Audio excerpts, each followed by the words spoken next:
Hola, mi nombre es Geraldo Flores y el día de hoy vamos a abordar el rol de la reflexión del docente en el espacio de aprendizaje.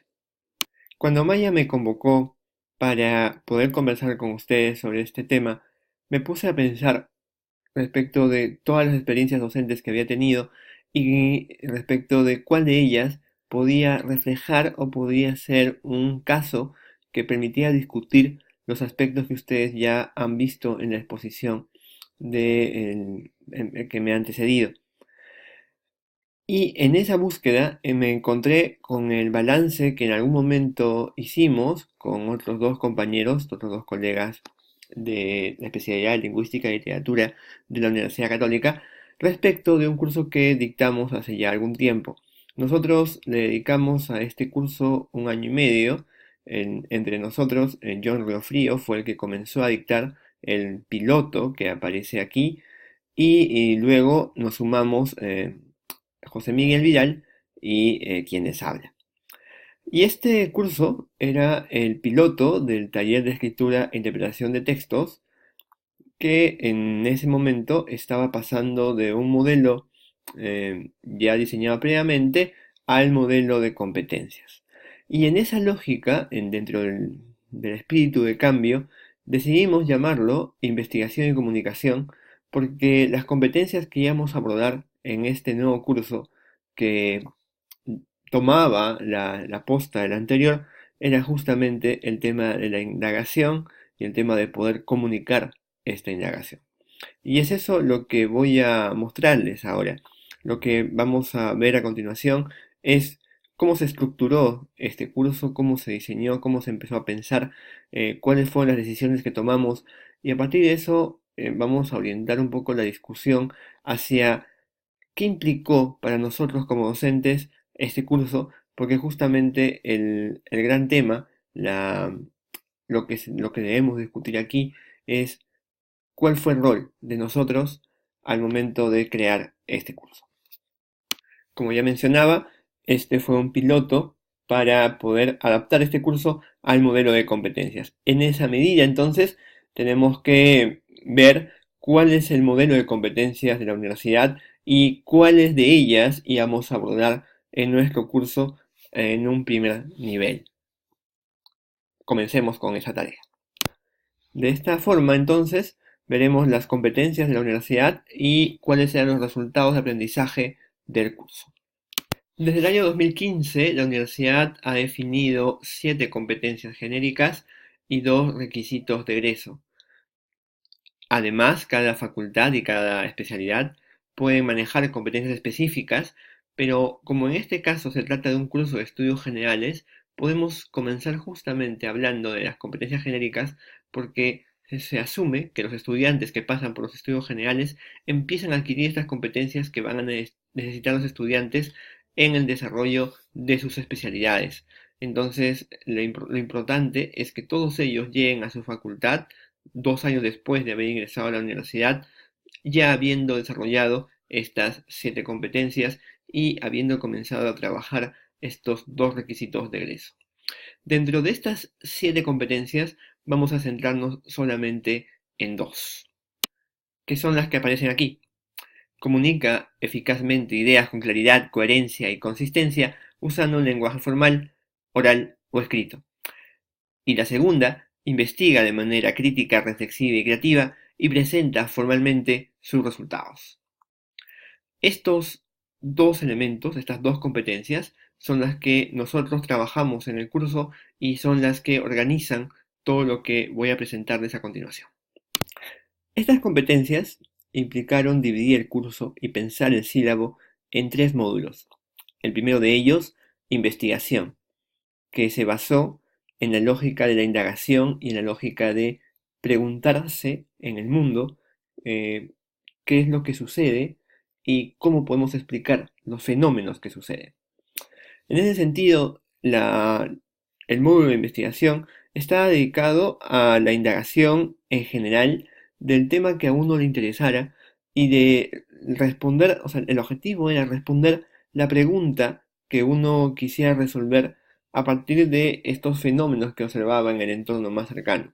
Lo ideal era identificar rápidamente una posible pregunta para poder empezar a construir conocimiento a partir de esa pregunta. Y como ya les mencionaba, priorizamos mucho el interés del estudiante en resolver la pregunta, por lo tanto, decidimos que el tema debía ser libre.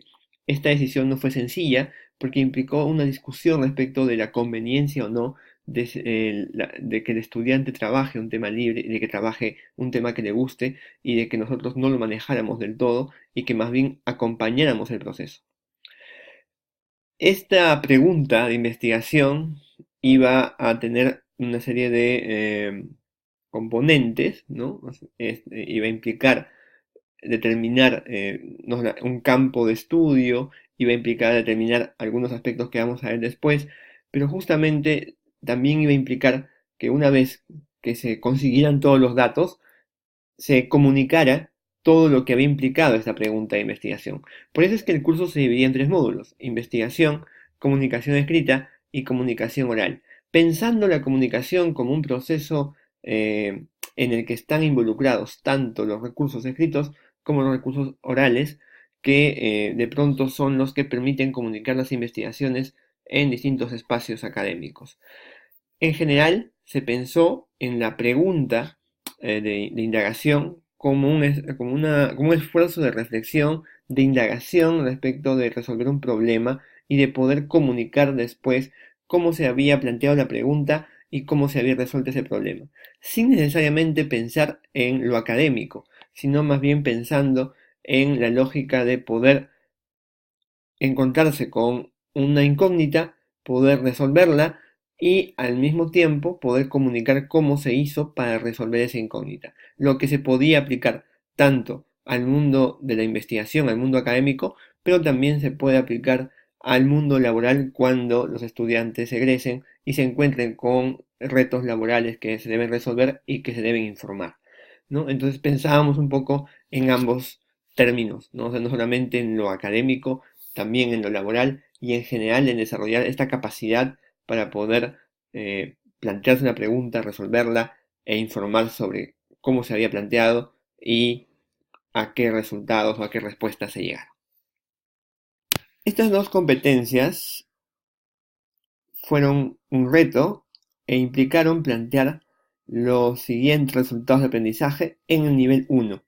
Es decir, se empezó a estructurar un conjunto de resultados en función del grado de avance en el que se encontraban los estudiantes. Este curso es un curso de primer ciclo de universidad, entonces había que pensarlo dentro de un alcance de qué es lo que se espera de un estudiante de primer año y en particular de un cachimbo. En ese sentido, nos encontramos con los siguientes resultados de aprendizaje. En el caso de investigación, lo que se planteó fue que el estudiante debía desarrollar las etapas básicas del proceso de investigación aplicada: área de interés, objeto de estudio, enfoque de estudio y pregunta de investigación. Es decir, que debía identificar un tema, una pregunta enmarcada dentro de un área de interés y dentro de un objeto de estudio particular. Además, el alumno debía sistematizar lógicamente la evidencia y el fundamento teórico que den sustento a sus ideas a través de la identificación de información útil y relevante de fuentes académicas o institucionales. Es decir, una vez que se identificaba la pregunta y se empezaban a plantear las respuestas, debía plantear esas respuestas fundamentándose en lo que había encontrado en literatura especializada sobre el tema, lo cual implicaba un reto de comprensión lectora y también de producción de textos, que es lo que vamos a ver justamente a continuación. La idea era que una vez que se encontraran todos estos datos y que se plantea la pregunta, las posibles respuestas, el fundamento y las posibles conclusiones, se comunicara todo esto. Y esto involucraba sumar lo oral y lo escrito. Por un lado, implicaba que el estudiante evidencie la estructura lógica de sus ideas en los discursos que produce a partir de la clara definición de su objetivo de comunicación, es decir, que reconociera un propósito comunicativo, que en este caso era comunicar cuál era su pregunta y sus respuestas, y que esto lo hiciera de manera estructurada.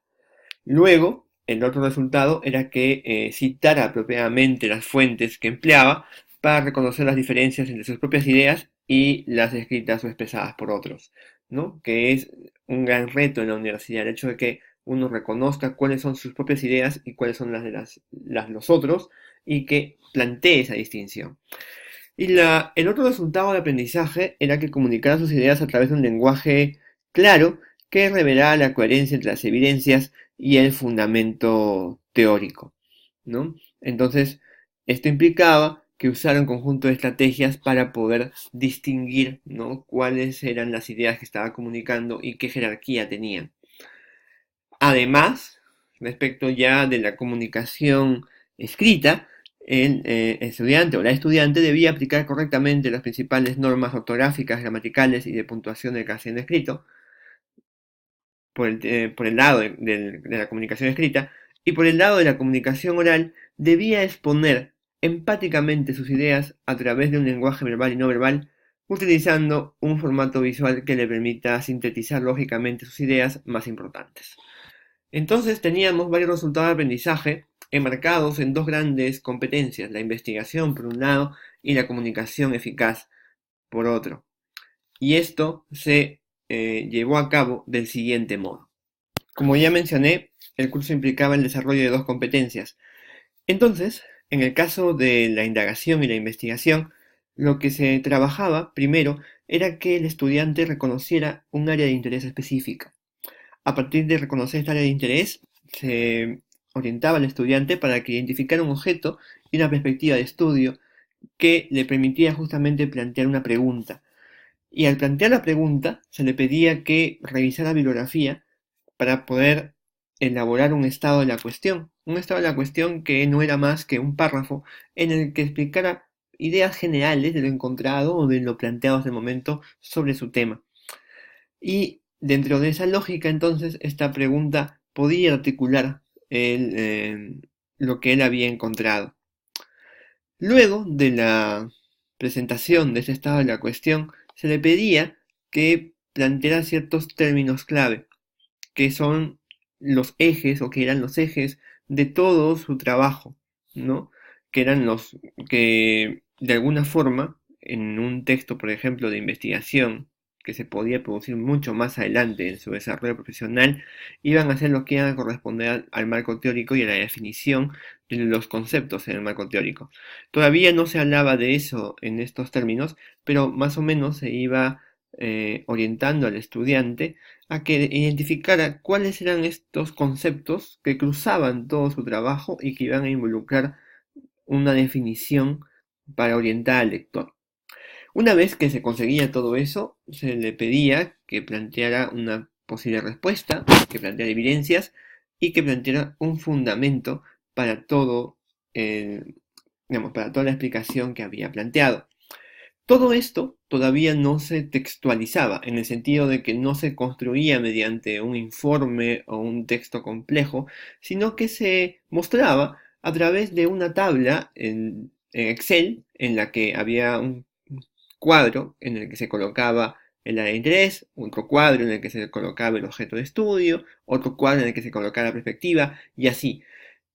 Entonces, no era necesario vincular o cohesionar todos los elementos, sino que era importante identificar los elementos por separado, con algunas nociones ya intuitivas sobre lo que iba a ser después un texto escrito, pero todavía era una división en la que ellos debían identificar elementos por separado para que después tuvieran todos esos elementos a la mano ya desarrollados para pasar a la segunda etapa, que era la comunicación. Entonces, primero se cerraba la indagación y luego se pasaba a esta segunda etapa en la que una vez identificados estos elementos se podía justamente plantear un cuerpo a partir de las respuestas, la evidencia y el fundamento. Se podía plantear una introducción que presentara de manera adecuada la pregunta y se podía plantear un cierre en función de las conclusiones a las que se podía llegar a partir de lo que se había indagado. Pero todo esto estaba basado en el trabajo previo.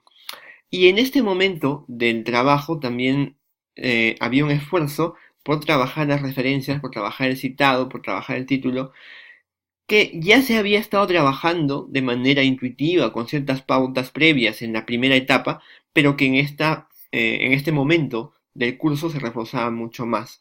Y también justamente en la lógica de que ya se estaba comunicando, también se abordaba el tema de la revisión y el tema de los aspectos de formato. Todo esto se trabajaba en el segundo módulo. El primer módulo más o menos tomó de 1 a 8 semanas, eh, perdón, de la semana 1 a la semana 8. El segundo módulo, desde la semana 9 hasta por lo menos la semana 12, 13, y la semana 13, 14 y 15, en esas últimas 3 semanas se trabajaba comunicación oral, que era justamente plasmar en un discurso oral, ¿no? Todo lo que se había trabajado antes.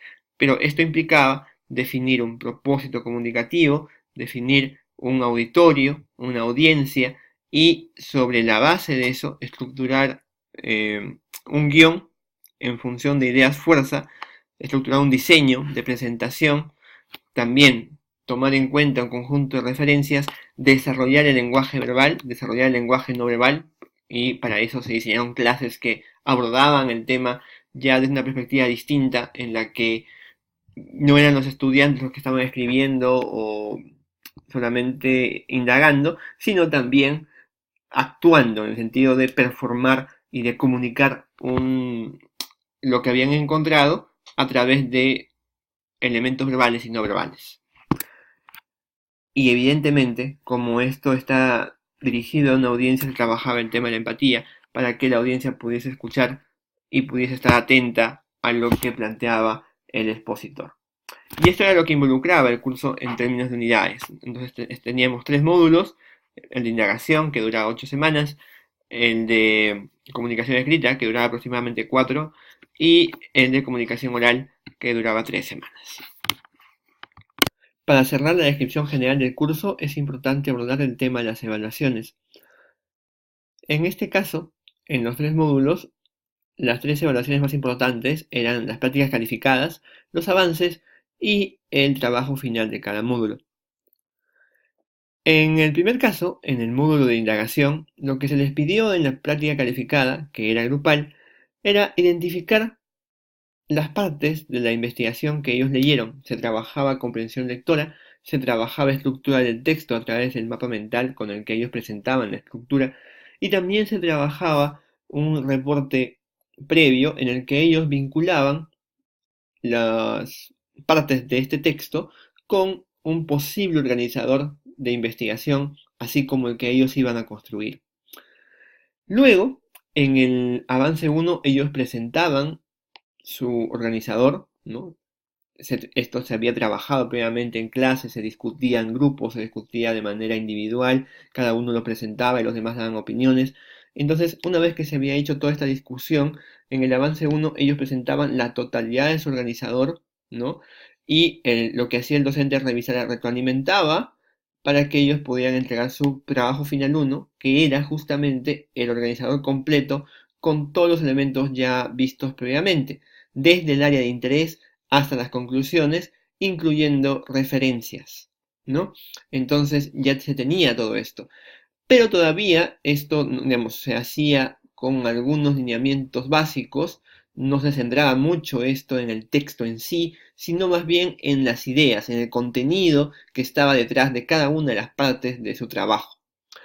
Una vez que se pasaba a comunicación escrita, lo que se tenía que hacer es empezar a construir el texto sobre la base de lo que ya tenían planteado. Entonces, eso implicaba armar una segunda práctica calificada en la que ellos leyeran otro trabajo, en este caso un trabajo de un estudiante de un ciclo anterior, para que les sirviera de modelo, ¿no? Como un modelo ideal al que se podía llegar y que era realizable porque era hecho por un compañero suyo. Y lo que ellos realizaban era una evaluación cualitativa. Lo que se les entregaba era un formato en el que ellos debían llenar todas las características o debían valorar todas las características de ese texto en función del contenido y en función de la forma. Y si había alguna sugerencia que hacer, se tenía que plantear. Este era un trabajo colaborativo, era una práctica calificada que duraba 5 días y que se daba a través de Google Drive. Y por lo tanto, el profesor podía monitorear el trabajo pero era importante que también era grupal, entonces todos ellos podían intercambiar ideas a través del formato virtual.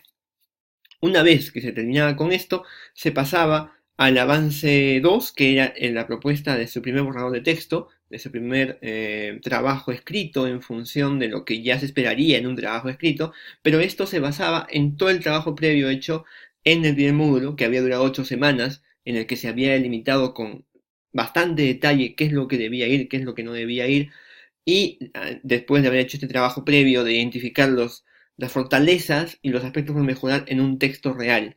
Para esto se había trabajado ya un conjunto de macro y micro estrategias de comunicación escrita para poder comunicar eficientemente sus ideas. Y una vez que cerraban con esto, se empezaba a trabajar el trabajo final 2, que era el trabajo escrito. Pero ese trabajo escrito se presentaba hacia el final de curso y al mismo tiempo que se estaba preparando esto, ¿no? Se trabajaba una práctica calificada de análisis de comunicación oral. Y esta práctica calificada implicaba básicamente que ellos identificaran en una exposición los aspectos positivos y los aspectos por mejorar. Y otra vez les entregaba un formato para que ellos crearan un guión, pero a diferencia de las prácticas anteriores, ya no podían escribir, sino que debían plantear sus ideas o sus valoraciones en un espacio público en el que los grabaran a través de una filmación. Entonces era lo mismo que en los casos anteriores, había que valorar, había que comparar y ver qué es lo que sucedía en una exposición real, pero a diferencia de los otros casos, en esta evaluación el medio era oral. El recurso que se usó en ese momento fue un video que viene de un concurso de tesis en 3 minutos de la Universidad Pública de Navarra. Una vez que daban esta evaluación, se comenzaba a trabajar lo que era el avance 3. Y el avance 3 era un pitch, ¿no? Entonces, en este pitch, ¿no? En este discurso, que tal vez ustedes han visto, en el que una persona entra a un ascensor y tiene unos pocos segundos para convencer a otra persona más importante, que puede convencer, tiene unos minutos para convencer a esta persona de que tengan una reunión, ¿no? De que mantengan una reunión y puedan plantearle o presentarle su proyecto. Entonces, en estos espacios, lo que se hizo fue trabajar con ellos la siguiente situación. Ellos se encontraban con un editor de una revista que podía publicar su trabajo. Y lo que tenían que hacer era, en un minuto, plantearle cuáles eran las ideas fuerza de su trabajo, cuáles eran las respuestas a las que se habían llegado, de manera muy general, y plantearle la posibilidad de una cita para poder conversar más a profundidad sobre el tema. Esta dinámica fue bastante interesante porque retó al estudiante a trabajar de una forma en la que rompía con el espacio de confort, ¿no? Porque debía hablar con alguien más sobre el tema en un espacio de tiempo bastante reducido. Y en los casos en los que trabajamos nosotros, tratamos de llevar a alguien adicional, a alguien extraño, para que sea más retador sea más retadora la experiencia. Una vez que se trabajaba eso, se empezaba a abordar el tema del trabajo final 3, que implicaba ya la exposición final, que también estaba regulada por un conjunto de minutos. En la primera experiencia fueron 6 minutos y en la segunda fueron 3 minutos, ¿no? Entonces el estudiante debía trabajar en una presentación bastante breve y concisa de lo que había realizado. Como comprenderán, todo este trabajo implicaba una dedicación del estudiante, que es lo que voy a tratar ahorita, y que de pronto cierra la parte de la descripción general del curso. Este es un curso de 4 créditos, es decir, que los estudiantes estaban 4 horas en clase y en términos de trabajo adicional les demandaba unas 4 o 6 horas de dedicación fuera de la clase, que si las administraban bien podía ser incluso un poco menos, porque mucho del trabajo se avanzaba y se monitoreaba dentro del espacio de la sesión.